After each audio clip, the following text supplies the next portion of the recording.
Satuan Reskrim Narkoba, Satres Narkona, Polres Bulukumba, Sulawesi Selatan, menggelar operasi di rumah kos, Minggu, 29 Desember 2024, kemarin. Sasarannya adalah peredaran dan penyalahgunaan obat terlarang, narkotika. Kasat Narkoba Polres Bulukumba, AKP Syamsuddin, turun langsung dibantu puluhan personel jajaran Sat Narkoba. Mereka diperkuat personil Satintelkam dan Propam Polres Bulukumba. Operasi dilaksanakan di sejumlah tempat rumah kos di wilayah kota Bulukumba. Sasarannya para penghuni kosan. Personel melakukan penggeledahan terhadap barang dan kamar kos, serta dilakukan tes urin kepada setiap penghuni kos. Kasat Narkoba AKP Syamsuddin mengungkapkan bahwa kegiatan operasi ini dilakukan bertujuan untuk meminimalisir peredaran narkotika, khususnya jelang pergantian tahun. Dalam operasi ini, tidak ditemukan barang bukti narkotika jenis apapun, dan semua hasil tes urin negatif. AKP Syamsuddin berharap, seluruh masyarakat membantu pihak kepolisian dalam upaya memerangi peredaran dan penyalahgunaan narkotika. Mereka juga berharap, bantuan informasi dari masyarakat khususnya, memberantas peredaran dan penyalahgunaan narkoba di Bulukumba.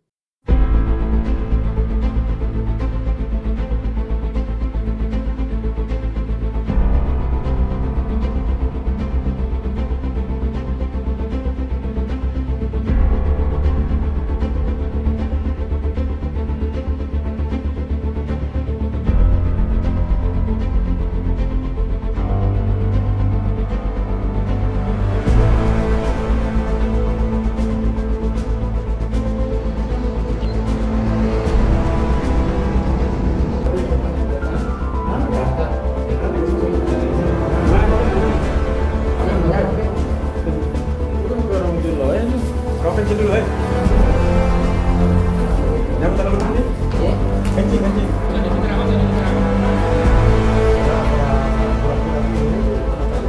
Kemana dia di Citra? Karena Anda cari masalah, tadi kami mau minta baik, mau Nalar kita. Sekarang kami dapat Anda tentang tangan satu kos.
Download Tribun X sekarang, menghadirkan lokal menjadi Indonesia.